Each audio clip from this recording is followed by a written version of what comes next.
Mr. Simpson. This is Kiera Gaines. I go to J.E. Williams, and I'm going to ask you a few questions about earthquakes. Sounds good. Let's go. Number one, how do earthquakes form? Earthquakes happen because of plates that are in the earth. The earth's really made up of a lot of different pieces. So when they rub up against each other and they produce a lot of energy, it causes the earth to shake, like it did in Kansas yesterday. Big earthquake in Kansas yesterday for that part of the country. Number two, how are earthquakes predictable? Well, they're not really very predictable. There are some animals that are actually pretty good at predicting earthquakes. In fact, there's a certain kind of frog out in the western U.S. that kind of starts acting funny about 4 or 5 days before an earthquake actually happens. But there are some things that science can do to help predict earthquakes. One is we can put GPS locators on sides of each plate. Kind of like putting, if my hands are two plates, I have a GPS locator here and one here, and we can actually track the movements of the plates and determine how much energy is being released. So if we see a ramp up in the movement, then we know that there may be an earthquake about to happen. But that's really more of a guess than a prediction. Number three, what tools or instruments are used? Well, there's this really cool thing called a seismograph. And I know a man here in Huntsville that has one. His name is Steve Jones. And he can actually see movement in the earth that is smaller than the thickness of a piece of paper with this seismograph. It actually makes a little trace on a piece of paper and shows how the energy from an earthquake passes through the ground, and it shows how the ground moves up and down or side to side. So that's called a seismograph, and that's the main tool in measuring earthquakes. Number 4, what actions shall you take during the earthquake for safety? Well, the good thing about earthquakes in this part of the country is we usually don't have to do that much because they're not that strong.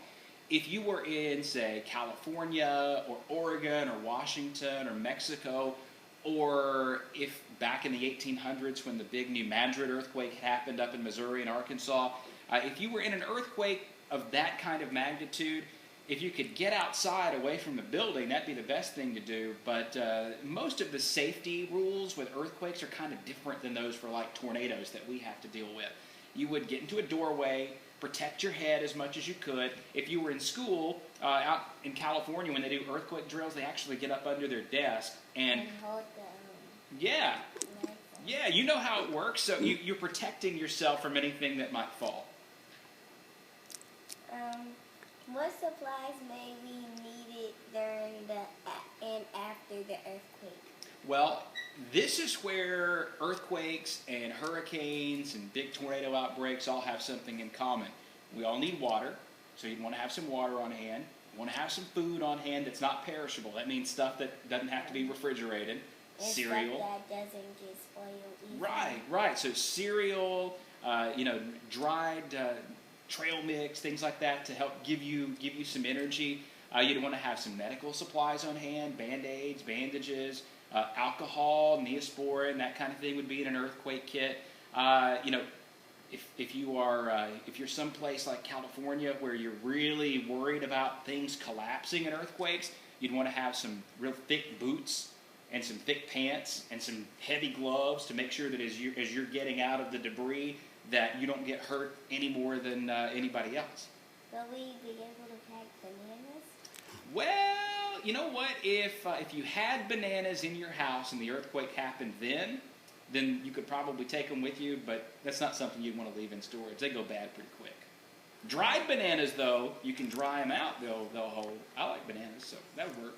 But I know we can't pack no popsicles. No popsicles, not unless you want to drink them.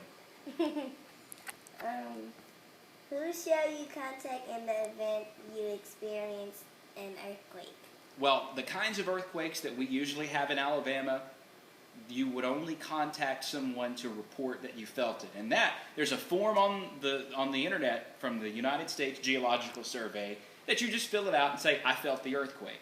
But if you were in a major earthquake and there was damage or somebody was hurt or you needed to report to someone to get help, 911 is what you would do. So Just like if someone's trying to murder you, call 911. Just like that. Anytime you need help from police, fire, or medical, it doesn't matter if it's an earthquake, a tornado, or somebody trying to hurt you, 911. That's how you get them. And that's all the questions. Well, it has been a pleasure. Thank you very much for having me with you.